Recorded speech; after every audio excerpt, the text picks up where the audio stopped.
Harris Sequeira हे राहतात गोव्याला यांच्याकडून राम अग्रवाल आणि विनोद कुमार अग्रवाल यांनी 232 एकर जागा खरेदी केली होती. आणि त्यांच्या मुलीच्या सासऱ्याची 60 गुंठे आणि त्यांची 40 गुंठे अशी जागा खरेदी केलेली होती. आणि त्या खरेदी त्यांनी करून दिलं. त्यात काहीतरी त्रुटी आढळल्या, त्यांचा नंतर वाद झाला.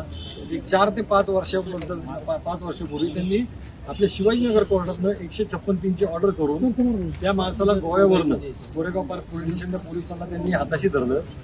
हाताशी धरून त्यांच्याशी आर्थिक व्यवहार केला. कोरेगाव पार्क पोलीस स्टेशनच्या 2 पोलीस आणि झेंडे म्हणून यांचा वकील आणि 2 गाड्यांमध्ये पुणे शहरातले ते नामचीन गुंडे ते गुंडांना घेऊन गोव्याला गेले आणि गोव्याला घेऊन जाऊन त्या माणसाला तिथनं घेऊन आले आणि तिथं आणून कोरेगाव पार्क पोलीस स्टेशनला त्याच्याकडनं जे काही डॉक्युमेंट ते बाकी राहिले होते ते सगळे करून घेतले आणि त्याच्यावर गुन्हा दाखल करून त्या माणसाला जेलमध्ये टाकले आणि 15 दिवसात त्या माणसाला जेलमध्ये तो मृत्युमुखी पावला का मारले गेले त्याला आतमध्ये जेलमध्ये आज ताकद तेही कळलेलं नाही.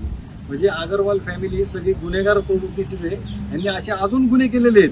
पोलिसांनी जर आव्हान केलं ना की कुणाला यांच्यापासून त्रास आहे, कुणाला यांच्यापासून धोका आहे, किती लोक या कमिशनर ऑफिसला येतील बघा यांच्या विरुद्ध तक्रारी द्यायला.